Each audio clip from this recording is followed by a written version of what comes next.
नमस्कार, मी श्रीरंग खरे. मनी टाइममध्ये आपल्या सगळ्यांचं स्वागत. शेअर बाजाराच्या पडझडीला FII कारणीभूत असल्याचं सांगितलं जातं. त्यासाठी अमेरिकेतील सत्ता बदल हा मोठा घटक जबाबदार असल्याचा दावा केला जातो. हा दावा किती खरा किती खोटा हे आपण आजच्या कार्यक्रमातून जाणून घेणार आहोत, कारण याचा अल्प काळासाठी आणि दीर्घ काळासाठी बाजारावर परिणाम अपेक्षित आहे. मात्र त्याआधी पाहूया आजच्या टॉप 10 बिझनेस न्यूज. सलग दुसऱ्या दिवशी आज शेअर बाजारात खरेदी दिसली. निफ्टी 207 अंकांनी तर सेन्सेक्स 609 अंकांनी वधारला. बुधवार आणि गुरुवार मिळून सेन्सेक्सने जवळपास 1500 अंकांनी उसळी घेतली, तर निफ्टीनं देखील 22,500ची महत्त्वाची पातळी पार केली. दोन्ही निर्देशांक वजनदार असणाऱ्या रिलायन्सच्या शेअरमध्ये आज दमदार खरेदी आल्यानं निफ्टी आणि सेन्सेक्समधील उसळीला हातभार लागला. तांत्रिकदृष्ट्या बाजारामध्ये आज दमदार बंदी आलेली आहे. बाजारामध्ये आलेली घसरणारी ट्रेंड लाईन काल आणि आज मिळून मजबूत व्हॉल्यूमसह तुटली आहे आणि बाजारामध्ये नजीकच्या भविष्यासाठी अप ट्रेंड सुरू झाल्याचं दिसतंय. येत्या काही दिवसात निफ्टी प्रथम 23,000 आणि त्यानंतर 23,200ची पातळी गाठेल असा टेक्निकल अनालिस्टचा अंदाज आहे. अदानी पोर्टचा शेअर खरेदी करण्याचा सल्ला मोतीलाल ओसवालनं दिलेला आहे. अदानी पोर्टकडे उत्तम मार्केट शेअर आहे, शिवाय भविष्यामध्ये आणखी वेगानं वाढण्याची क्षमता आहे असं मोतीलाल ओसवालचं म्हणणं आहे. आजच्या रॅलीत सलग दुसऱ्या दिवशी सरकारी बँकांचे शेअर्स वधारले. UCO bank, bank of Baroda, Punjab national bank या 3 प्रमुख बँकांसह इतर सगळ्याच सरकारी बँकांचे शेअर 0.5% ते 2% वधारले होते. पडणाऱ्या बाजारामध्ये देखील 5 मोठ्या कंपन्यांचे शेअर्स 52 आठवड्याच्या उच्चांक पातळीवर पोहोचलेले आहेत. Kotak bank, Bajaj finance, JSW steel, Bharti Airtel, Eicher motor हे 5 शेअर उच्चांकी पातळीपासून जेमतेम 5% दूर आहेत. कच्च्या तेलाचे भाव घसरण्याचं सत्र आजही सुरू आहे. ब्रेंट क्रूडचा भाव 4 वर्षात पहिल्यांदाच $70 खाली आलेला आहे. काल रात्री अमेरिकन बाजारात ब्रेंटचा भाव $66 पर्यंत घसरला. भविष्यात हा दर आणखी कमी होण्याची शक्यता आहे. कच्च्या तेलाचे भाव घसरल्यानं ज्या कंपन्यांच्या उत्पादन खर्चात लक्षणीय कपात होते अशा कंपन्यांचे शेअर आज तेजीत होते. त्यात Reliance, Asian paints, HPCL, BPCL, IOC सारख्या दिग्गज कंपन्यांचा समावेश होता.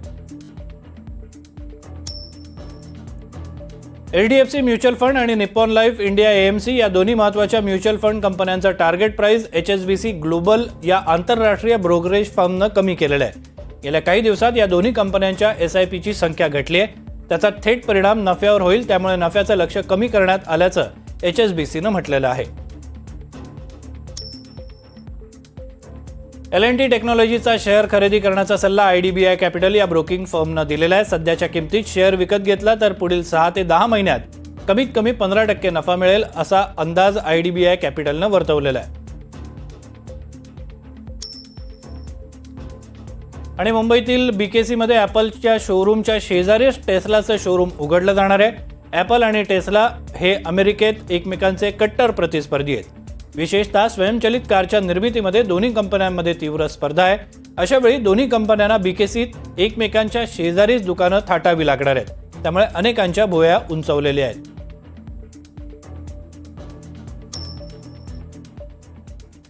दोन एप्रिलपासून भारतीय कंपन्यांवर रेसिप्रोकल टॅरिफ लावण्याची घोषणा अमेरिकेचे अध्यक्ष डोनाल्ड ट्रम्प यांनी केलेली आहे. जगातल्या काही मोजक्या देशांकडून अमेरिका वस्तू आणि सेवा विकत घेते, त्या भारताचा देखील लक्षणीय वाटा आहे. अर्थातच त्याचा भारतीय अर्थव्यवस्थेवर किती परिणाम होईल याविषयी आज आपण बोलणार आहोत आणि त्यासाठी आपल्यासोबत असणार आहेत डॉक्टर संकल्प गुर्जर.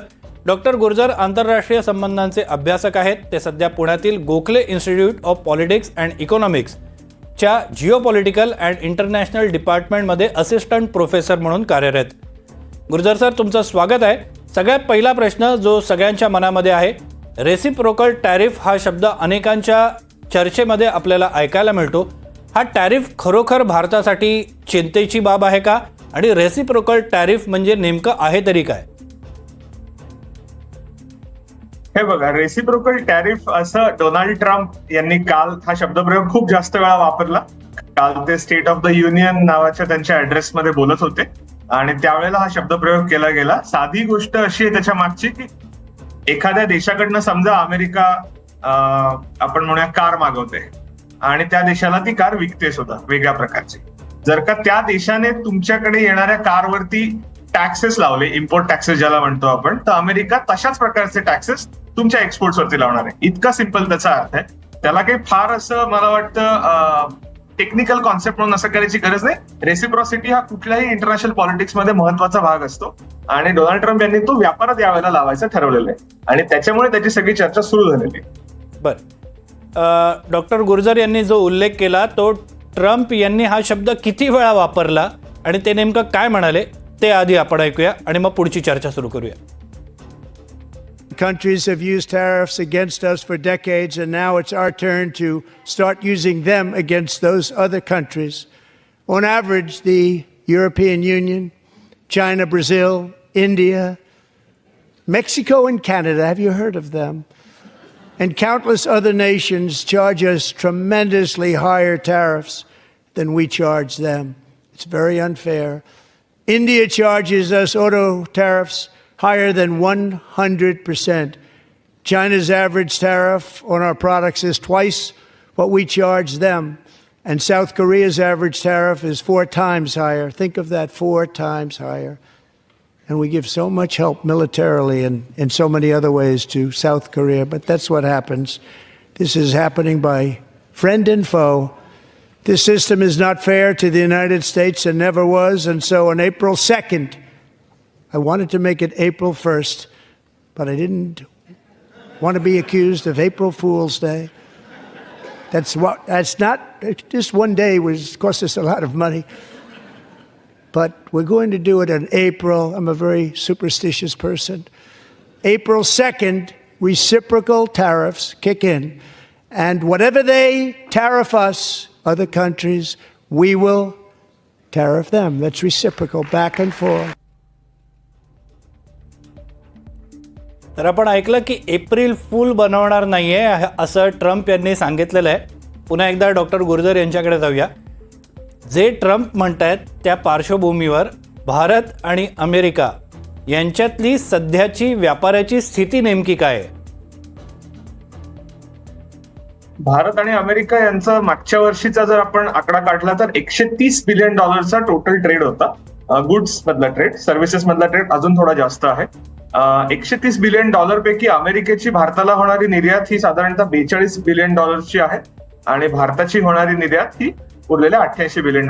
त्याच्यामुळे जो ट्रेड आहे तो प्रायमरीली भारताच्या फेवरमध्ये आहे आणि तो जो ट्रेड सरप्लस आहे तो ट्रेड सरप्लस डोनाल्ड ट्रम्प यांच्या डोळ्यामध्ये खुपतोय आणि त्याच्याचमुळे त्यांनी ते रेसिप्रोकल टॅरिफची घोषणा केलेली आहे की आम्ही भारतावरती सुद्धा रेसिप्रोकल टॅरिफ लावू. पण असं असलं तरी त्याच्याकडे अजून एका दुसऱ्या दृष्टिकोनातून बघायची गरज आहे. ती म्हणजे अमेरिकेच्या एकूण जे सगळे ट्रेड पार्टनर्स आहेत तिथे भारत कुठे आहे. तर मला असं वाटतं की तिथे भारताच्या पेक्षा मेक्सिको, कॅनडा, त्याच्यानंतर चीन हे देश जास्त महत्वाचे आहेत अमेरिकेच्यासाठी. त्यामुळे भारतावरती सुद्धा नेमके किती रेसिप्रोकल टॅरिफ्स लावतील याच्याविषयी आपण थोडंसं थांबायला हवं. फार आपण त्याच्याविषयी लगेच काहीतरी निष्कर्ष काढू नये. ओके, पण भारताला याची कल्पना होती की अशा पद्धतीनं आपल्यावर कर लादले जाऊ शकतात आणि त्याच्यासाठीची तरतूद भारतानं अर्थसंकल्पापासूनच केलेली होती.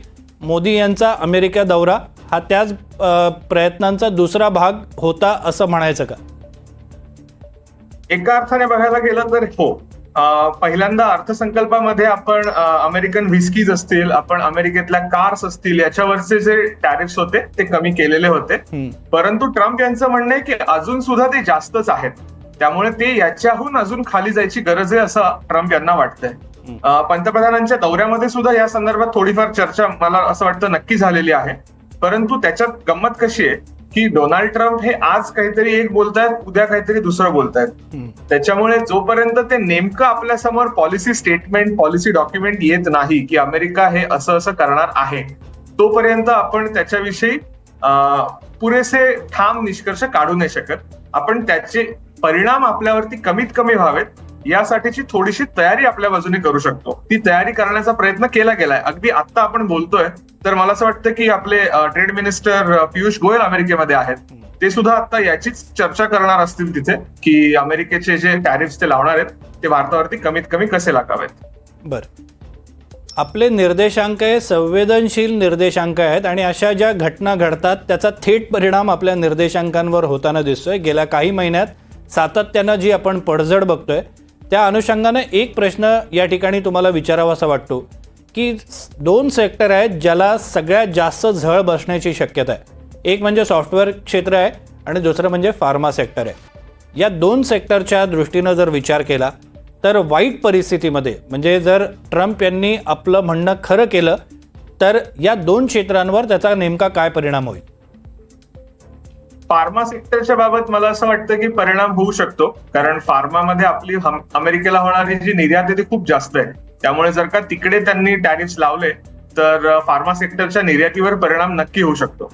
परंतु याचा दुसरा पण आपण असा अर्थ लावू शकतो की आपल्याला आपले फार्मा प्रोडक्ट्स जगातल्या इतर देशांच्याकडे सुद्धा आपल्याला पाठवता येतील, राईट. त्यामुळे अमेरिकेची एक मार्केट समजा आपल्यासाठी थोडंसं महाग होत आहे, थोडंसं डिफिकल्ट होत आहे असं जरी वाटलं तरी आपल्याला युरोप असेल, आपल्याला UK असेल, आपल्याला ऑस्ट्रेलिया असेल, यांच्या बरोबरचे जे आपले ट्रेड अग्रीमेंट्स झालेले आहेत त्याच्याविषयी जी चर्चा सुरू आहे त्याचा फायदा करून फार्मा सेक्टर मला असं वाटतं की ह्या मार्केट्सना ऍक्सेस करू शकतं. आयटीच्या बाबत मला असं वाटतं की खरा धोका वेगळा आहे. आयटीच्या बाबतचा धोका जो आपल्याकडच्या अनेकांना आयटी सेक्टरमध्ये नोकऱ्या घेऊन अमेरिकेला जाणं याचं एक जे आकर्षण होतं तर त्याच्याविषयी थोडासा इम्पॅक्ट होऊ शकतो की भारतातनं किती लोक अमेरिकेला आता इथून पुढे आयटी कंपन्या पाठवतील, त्यांना किती काळ अमेरिकेमध्ये राहता येईल आणि जे लोक अमेरिकेमध्ये जातील त्यांना अमेरिकेचं नागरिकत्व मिळणार की नाही. कारण 90च्या नंतर आपण जर बघायला गेलं तर गेल्या 30-35 वर्षामध्ये एक लाखोंच्या संख्येने भारतीय नागरिक वेगवेगळ्या निमित्ताने अमेरिकेत गेले, विशेषतः आयटी सेक्टरमध्ये काम करणारे. तर तशा प्रकारचं मायग्रेशन जे आहे त्याच्यावरती मात्र बंधनं येऊ शकतात. परंतु त्याची दुसरी गंमत अशी आहे की आयटी कंपन्या त्यांना काही तिथे माणसं पाठवायची गरज नाही, त्या भारतातनं सुद्धा काम करू शकतात ना. म्हणजे अगदी जे आवश्यक आहे त्याला तुम्ही माणसं पाठवा, पण उरलेली माणसं तुम्ही भारतात रिक्रूट करून भारतातनं कामं करू शकताय. ओके, भारताने अमेरिकेशी जुळवून घेण्याचं जे धोरण हाती घेतलेलं आहे तर ती धोरणात्मक मुत्सद्देगिरी म्हणायची का? कारण अनेक लोक टीका करतात की काय गरज आहे तुम्हाला, अमेरिका तुमच्याशी असं वागते तर भारताने देखील तसंच वागायला पाहिजे. टीका करणारे करतात टीका, पण ही मुत्सद्देगिरी म्हणायची का? हो, मला असं वाटतं की आपण याच्याकडे थोड्या व्यापक दृष्टिकोनातनं बघायला पाहिजे की आपल्याला आपल्या देशाचे जे नॅशनल इंटरेस्ट आहेत, आपल्या देशाचे जे सिक्युरिटी इंटरेस्ट आहेत त्याचा विचार केला तर आपल्यासाठीचा मोठा धोका काय आहे? आपल्यासाठीचा धोका आहे चीन. आणि चीनला जर अंगावर घ्यायचं असेल तर आपल्याला आर्थिक, राजकीय आणि लष्करी या तिन्ही स्वरूपाची मदत अमेरिकेकडनं लागणार आहे. त्याच्यामध्ये अमेरिकेचे लष्करी तंत्रज्ञान असेल, अमेरिकेच्या कंपन्यांची भारतातली गुंतवणूक असेल, अमेरिकेच्या अध्यक्षांचा आणि एकूण पॉलिटिकल सिस्टीम कडनं मिळणारा पाठिंबा असेल, अमेरिकेच्या माध्यमातून आपल्याला होणारे इतर स्वरूपाचे फायदे असतील. तर ह्या सगळ्याचा जर विचार केला तर मला असं वाटतं की अमेरिका हा आपला नॅचरल फ्रेंड आहे. आणि म्हणून डोनाल्ड ट्रम्प काय म्हणतायत, थोडंसं पुढे मागे काहीतरी होत आहे, तर मला असं वाटतं की त्या प्रकारचा इम्पॅक्ट आपण ऍब्सॉर्ब करावा, सहन करावा. लगेच ट्रम्प म्हणालेत की मी एक गोष्ट करेन तर तुम्ही त्याला प्रत्युत्तर द्यायचं असं व्हायची गरज नाही. तुम्ही लार्जर चित्र बघा की तुम्हाला चीनला अंगावर घेण्यासाठी अमेरिकेचा फायदा कशा पद्धतीने करून घेता येतोय. आणि त्या दृष्टीने मला असं वाटतं की आपण अमेरिकेला आणि मुख्य म्हणजे डोनाल्ड ट्रम्प यांना आपल्या बाजूने राखणं आवश्यक आहे. ओके, जी परिस्थिती सध्या निर्माण होते किंवा येऊ घातलेली आहे, भविष्यामध्ये जे काही संबंध निर्माण होतील, आपण नेमकं कशा पद्धतीने विचार करायला पाहिजे या अंगाने की भारताला आता संधी कुठे कुठे आहेत? अमेरिकेसोबतचे जे संबंध निर्माण होतील हा भाग वेगळा, उर्वरित जगासोबत आपण कसे संबंध निर्माण करतोय त्यातून भारताला कुठल्या संधी निर्माण होताना दिसत आहेत? मला असं वाटतं याच्याकडे 3 टप्प्यात बघायला पाहिजे. पहिला टप्पा असा आहे की अमेरिकेच्या बाबत आपल्याला आत्ताची थोडी अनसर्टन्टी दिसते, त्याचा फायदा घेऊन आपल्याला अमेरिकेशी पण एक ट्रेड डील जे करायचं चाललं होतं ते मला असं वाटतं करायला पाहिजे. वर्षा अखेरीपर्यंत एक ट्रेड डील करायचं असं चाललेलं आहे. सो ते आता फ्री ट्रेड अग्रीमेंट सारखं होईल की ज्याच्यामध्ये खूप वेगवेगळी क्षेत्र कव्हर होतील का अमेरिकेला जसं हवंय तसं काहीतरी एखाद्या स्पेसिफिक सेक्टरच्या निमित्ताने ट्रेड डील केलं जाईल हे चर्चेतनं ठरेल. पण मला असं वाटतं की अमेरिकेला आपली व्यापारी धोरणं बदलायची आहेत की भारताने आपल्यासाठीची सुसंधी सुद्धा मानायला हरकत नाही की या निमित्ताने तुम्हाला अमेरिकेशी अजून संबंध दृढ करता येतील. दुसरा टप्पा त्याचा असा असेल की अमेरिकेचे जे बाकीचे पार्टनर्स आहेत ज्यांच्यावरती पण परिणाम अमेरिकेचा होतोय, म्हणजे आता कॅनडा असेल, मेक्सिको असेल, युरोपियन युनियन असेल, युनायटेड किंगडम असेल, तर ह्या सगळ्यांना आपण आपल्या बाजूने वळवून घेणं, त्यांच्याशी आपले व्यापारी संबंध वाढवणं याचा पण विचार केला पाहिजे. कॅनडा थोडं मुश्किल आहे, ते खलिस्तानी सगळे इश्यूज आहेत, तो बाजूला ठेवू आपण भाग. पण मेक्सिको, युरोपियन युनियन आणि युके हे तर मला असं वाटतं की केलंच पाहिजे. म्हणजे त्याचं प्रतिबिंब आपल्याला असं दिसतंय आता की युरोपियन युनियनचे ट्रेड मिनिस्टर्स भारतात आलेले होते, त्यांच्याबरोबर फ्री ट्रेड अग्रीमेंटची चर्चा वेगाने पुढे गेलेली आहे. सेम युनायटेड किंगडमच्या बाबत सुद्धा झालेलं आहे. त्यामुळे त्या अशा अल्टरनेटिव्ह मार्केट्सना आपण ऍक्सेस करणं आणि तिकडे आपल्याला आपल्या कंपन्यांसाठी ओपनिंग शोधणं हे मला असं वाटतं की स्ट्रॅटेजीचा दुसरा भाग असेल. आणि स्ट्रॅटेजीचा तिसरा भाग मला असं वाटतो असा आहे की देशांतर्गत आपली जी अर्थव्यवस्था आहे, देशांतर्गत आपला जो कॉम्पिटिटिव्हनेस आहे तो वाढवण्यासाठी प्रयत्न करणं. म्हणजे डोनाल्ड ट्रम्प आणि अमेरिकेची अनसर्टनिटी हे एक प्रकारचं असं म्हणूया वरदान आहे की इतकी वर्ष तुम्हाला समजा टॅरिफ लावून तुमच्या डोमेस्टिक इंडस्ट्रीजना प्रोटेक्ट करता येत होतं. आता तसं केलं तर अमेरिका तुमच्या उरावर बसणार आहे. त्यामुळे तुम्ही त्याचा सुसंधी म्हणून वापर करून आपल्या देशांतर्गत कंपन्यांची, आपल्या देशांतर्गत वेगवेगळ्या क्षेत्रांची प्रोडक्टिव्हिटी, कॉम्पिटिटिव्हनेस कसा वाढवता येईल त्याच्यासाठी सुद्धा प्रयत्न करायला हवेत. बरं, भारतातल्या संधी कुठल्यात मी त्याच्याकडे तुमच्याकडनं जाणून घेणारच आहे. मात्र तुम्ही ट्रेड डीलचा उल्लेख केलात. या ट्रेड डीलमध्ये नेमका कोणकोणत्या गोष्टींचा समावेश भारताच्या दृष्टीनं अत्यंत महत्वाचा ठरेल? ट्रेड डील अमेरिकेबरोबरचं का इतर देशांच्या अमेरिकेसोबतचं जेव्हा आपण ट्रेड डील करू तेव्हा मला असं वाटतं की आपल्याला सगळ्यात पहिले लक्षात घ्यायला लागेल की अमेरिकेला आता काय हवंय. कारण मी म्हटलं तसं आपल्याला लार्जर कॉन्टेक्स्ट मध्ये बघायचं. सो डोनाल्ड ट्रम्प यांचं पाहायला गेलं तर 3-4 मुद्दे अगदी स्पष्ट आहेत. त्यांना एक म्हणजे ऑटो सेक्टरमध्ये ओपनिंग हवंय. त्याच्यामुळे हार्ले डेव्हिडसन सारख्या ज्या त्या बाईक्स आहेत त्या त्यांना भारतात एक्सपोर्ट करायच्या आहेत. 2017 ते 2021 या मागच्या 4 वर्षात सुद्धा त्यांनी त्यासाठी प्रयत्न केले होते. त्यामुळे एका बाजूला हार्ले डेव्हिडसन, दुसऱ्या बाजूला इलेक्ट्रिक व्हेकल्स, टेस्ला आणि इलॉन मस्क हा त्याच्यामध्ये महत्वाचा घटक आहे. त्यामुळे ऑटो सेक्टरसाठी मला असं वाटतं की अमेरिकेला इंडियन मार्केट हवंय. दुसरा महत्वाचा मुद्दा म्हणजे अमेरिकेची ऑइल आणि गॅस एक्सपोर्ट्स. कारण अमेरिका हा जगातला सगळ्यात महत्वाच्या तेल उत्पादक देशांच्या पैकी एक आहे आणि डोनाल्ड ट्रम्प यांचं म्हणणं आहे की अमेरिकेने अजून तेल उत्पादन वाढवायला पाहिजे. त्यामुळे ते तेल उत्पादन जाणार कुठे, तर त्यांना असं वाटतं की भारताची मार्केट महत्वाचं आहे त्याच्यासाठी. तिसरा महत्वाचा सेक्टर मला असं वाटतं त्यांच्या दृष्टीने आहे तो म्हणजे विस्कीचा लिकर. अमेरिकन लिकर हे भारतामध्ये त्यांना आणण्याचा खूपच प्रयत्न चालू आहे. त्यामुळे मला असं वाटतं त्या सेक्टरच्या बाबत सुद्धा एक होऊ शकतं. आणि चौथं मला असं वाटतं की ते विचार करतील याच्या बाहेर ऍग्रिकल्चरल प्रोडक्ट्सच्या बाबत काही स्पेसिफिक करता येत आहे का. कारण भारत ऍग्रिकल्चर प्रोटेक्शनिझमच्या बाबत बऱ्यापैकी सेन्सिटिव्ह आहे, राईट. कारण भारतातले शेतकरी, भारतातली परिस्थिती वेगळी आहे, भारताचे प्रश्न वेगळे आहेत, अमेरिकेचं सगळं वेगळं आहे. पण अमेरिकेला असं वाटतं की आपण काही प्रमाणात ऍक्सेस करू शकतो हे मार्केट. त्यामुळे मला असं वाटतं हे 4 सेक्टर, पण पहिले 3 जास्त महत्वाचे आहेत असं मला वाटतं. स्टील आणि अल्युमिनियम हा एक 5वा ऍडिशनल डायमेन्शन आपल्याला देता येऊ शकतं त्याला. कारण अमेरिकेला त्याची निर्यात बऱ्यापैकी भारताकडनं होत राहते आणि चीनच्याकडनं येणाऱ्या स्टील आणि अल्युमिनियमवर पण त्यांनी आता टॅरिफ लावलेले. बरं, आता या सगळ्या परिस्थितीचा भारता अंतर्गत नेमका काय फायदा होऊ शकतो? भारतीयांना याचा काय फायदा होऊ शकतो? भारतीयांना असं म्हणताना आपण त्याच्यामध्ये वेगवेगळे गट आहेत. काही गटांचा विचार करू आणि त्यानुसार आपल्याला अनालाइज करता येईल. सो तुम्ही जर का बिझनेसमन किंवा प्रोड्युसर्सचा विचार केला तर त्यांना ही परिस्थिती अजिबातच आवडणारी नाहीये. की जर समजा उद्या टेस्लाच्या कार्स येणार असतील, हार्ले डेव्हिडसनच्या बाईक्स येणार असतील किंवा अजून कुठल्या महत्वाच्या अशा ऑटो कंपन्या भारतात येणार असतील, तर भारतातला जो ऑटो सेक्टर आहे त्यांना ते कदाचित आवडणार नाहीये. की कॉम्पिटिशन वाढणार आहे, त्यांचं जे ऑलरेडी मार्केट आहे त्याच्यामध्ये अमेरिकन एंट्री होणं इंडियन कन्झ्युमरसाठी मात्र चांगलं ठरू शकतं की त्यांना वेगवेगळे पर्याय उपलब्ध होऊ शकतात. त्यामुळे कन्झ्युमर्स आणि प्रोड्युसर्स यांची इंटरेस्ट प्रत्येक वेळेला सेम असतीलच असं नाहीये.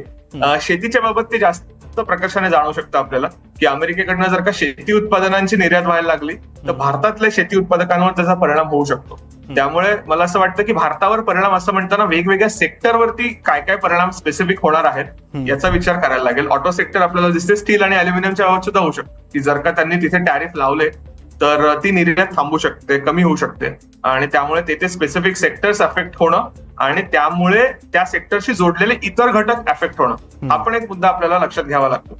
परंतु याचं दुसरं पण कॅल्क्युलेशन करून बघायला हवं की जर अमेरिकेच्या अशा वागण्यामुळे देशातल्याच दुसऱ्या एका गटाचा म्हणजे समजा कंझ्युमर्सचा फायदा होणार असेल तर तो फायदा आणि होणारा तोटा याचं गणित नेमकं आपल्याला कसं दिसतंय, जास्त फायदा होतोय देशाला का जास्त तोटा होतोय, असे सगळे मला वाटतं घटक समोर ठेवून ट्रेड डील केलं जाईल किंवा ट्रेड डीलची चर्चा सुरू होईल का नाही माहिती नाही, कारण ते परत डोनाल्ड ट्रम्प आहेत, आज म्हणतील करू उद्या म्हणतील करू नये. खरंय, पण डोनाल्ड ट्रम्प यांनी आपला शब्द खरा केला आणि भारताने त्याला चांगला प्रतिसाद देखील दिला. तर जी नवी जागतिक व्यवस्था तयार होते, या जागतिक व्यवस्थेमध्ये भारताचं स्थान अधिक बळकट होईल का, हा पहिला प्रश्न. आणि त्याच अनुषंगानं अमेरिकेसारखं दुसरं कुठलं मार्केट भारत आपल्या डोळ्यासमोर ठेवून वाटचाल करू शकतो? जागतिक व्यवस्था जी आपण म्हणतोय, आंतरराष्ट्रीय व्यवस्था, इंटरनॅशनल ऑर्डर ज्याला म्हणतात, तर ती आता मला असं वाटतं की स्थित्यंतराच्या अवस्थेत आहे. तिचा नेमका आकार काय असणार आहे तो अजून पुरेसा स्पष्ट झालेला नाहीये. जुनी व्यवस्था कोणालाच आवडत नाहीये हे स्पष्ट आहे. नवीन व्यवस्था कशी असणार आहे आपल्याला अजून थोडं थांबायला लागेल. पण एकूण विचार जर केला तर जुन्या व्यवस्थेत भारताचा तितका फायदा होत नव्हता. त्यामुळे जुनी व्यवस्था जर गेली तर आपल्याला काही त्याचं फार दुःख बाळगावं असं काही मला वाटत नाही. उलट जी नवी व्यवस्था येईल त्याला आकार देण्याचा आपल्याला एक प्रकारची संधी मिळणार आहे. त्यामुळे मला असं वाटतं की नवीन व्यवस्था तयार करण्यामध्ये भारताचा मोठा वाटा असू शकतो आणि ते भारताच्या दृष्टीने चांगलंच चिन्ह असणार आहे की भारताचा वाढलेला जीडीपी असेल, लष्करी बळ असेल, आपलं एकूण जगामध्ये वधारलेलं स्थान असेल, तर अशा सगळ्या गोष्टींचा विचार करता नवी व्यवस्था घडवण्यामध्ये सुद्धा भारताचा काही प्रमाणातला वाटा असू शकतो. याला जोडून दुसरा एक मुद्दा आहे की ट्रम्प यांच्यामुळे जर का रशिया आणि युक्रेन यांचं युद्ध थांबलं तर ते सुद्धा भारताच्या दृष्टीने फायद्याचं ठरणार आहे आणि त्याचा सुद्धा फायदा आपल्याला चीनला अंगावर घेताना, त्याचा फायदा आपल्याला आशिया खंडात इतर आपले हे करताना, पॉलिसीज राबवताना होणार आहे. त्यामुळे मला असं वाटतं की डोनाल्ड ट्रम्प ही एका अर्थाने बघायला गेलं तर भारताच्या दृष्टीने तितकी पण वाईट गोष्ट नाही जितकी ती अमेरिका, त्यांचे जे इतर पार्टनर्स आहेत त्यांच्यासाठी आहे, की युरोप आहे. तर युरोपचं तर एक प्रकारचं अवसानच गळालंय की अमेरिका आपला हात सोडून देणार म्हणजे आता आपण करायचं काय. तर तितकं मला असं वाटतं भारताने हे गर्भगळीत होऊ नये किंवा तशी चिंता बाळगू नये. मला असं वाटतं तशी बाळगली जातही नाहीये, कारण अमेरिका काही तितकी आपल्या अंगावरती येणार नाहीये. दुसरा प्रश्न तुमचा जो होता की जर अमेरिका आणि त्यांचं मार्केट आपल्याला बंद झालं तर पुढे काय, मला असं वाटतं युरोपियन युनियन आणि युके हा एक खूप मोठा असा हे आहे, ऍक्सेस आपल्याला घेता येऊ शकतो या देशांच्या बाबतचा. 27 देश युरोपातले आणि युके म्हणजे 28 देश ते झाले. ऑस्ट्रेलियाच्या बरोबर आपण एक ट्रेड डील साईन केलेलं आहे मागच्या वर्षी 23 साली, त्यामुळे तो एक महत्वाचा मार्केट ते ओपन होऊ शकतं. त्याच्या व्यतिरिक्त जे वेस्ट एशिया म्हणजे पश्चिम आशियातले देश आहेत त्या देशांच्या बरोबर सुद्धा संबंध आपले सुधारले जात आहेत. त्यामुळे जर त्यांच्या बरोबर ट्रेड डील वर्कआउट करता आलं तर ती सुद्धा एक प्रकारची सुसंधी ठरू शकते भारताला. त्यामुळे मल्टिपल मार्केट्स आणि मल्टिपल ऑप्शन्स असं जर ठेवता आलं, जे आपल्या फॉरेन पॉलिसीचं पण प्रिन्सिपल आहे ज्याला मल्टी अलाइनमेंट म्हणतात, की तुम्ही वेगवेगळ्या देशांच्या बरोबर तुमचे संबंध वाढवत नाही, कोणत्याही एका देशावरती अवलंबून राहू नका. तर तेच मला वाटतं प्रिन्सिपल आपल्याला फॉरेन पॉलिसी सारखंच इकॉनॉमिक पॉलिसीला पण लाभवत आहे. बरं, डोनाल्ड ट्रम्प यांची जी सगळ्यात महत्त्वाची घोषणा होती ती म्हणजे मेक अमेरिका ग्रेट अगेन. भारताची आहे आत्मनिर्भर भारत. आता या दोन्ही गोष्टी एकाच नाण्याच्या दोन बाजू आहेत असं म्हणायचं का या दोन वेगवेगळ्या गोष्टी आहेत? याच्यामध्ये अजून दोन मुद्दे मला असं वाटतं आपण ऍड करूया. पहिला मुद्दा असा आहे की मेक अमेरिका ग्रेट अगेन असं म्हणताना डोनाल्ड ट्रम्प यांना जगाकडे पाठ फिरवायचे ना, आपल्यासारखं नाहीये. आपण जेव्हा म्हणतोय आत्मनिर्भर भारत किंवा मेक इन इंडिया असं जेव्हा आपण म्हणतोय भारतामध्ये, तेव्हा ते make in India for the world असं आपण म्हणतोय. त्यामुळे आपल्या आत्मनिर्भर भारतात किंवा मेक इन इंडियामध्ये जगाकडे पाठ फिरवणं अपेक्षित नाहीये. त्याचा इतकाच अर्थ आहे की भारतामध्ये आपल्याला आपली कारखानदारी वाढवायची, आपल्याला आपलं मॅन्युफॅक्चरिंग सेक्टर वाढवायचंय, आपल्याला त्या प्रकारचे रोजगार भारतात तयार करायचे. त्यामुळे मला असं वाटतं की आपल्या दृष्टीने आत्मनिर्भर भारतचा अर्थ वेगळा आहे, अमेरिकेचं मागा जे आहे त्याचा अर्थ वेगळा आहे. पण याच्यातली दुसरी एक गंमत आहे.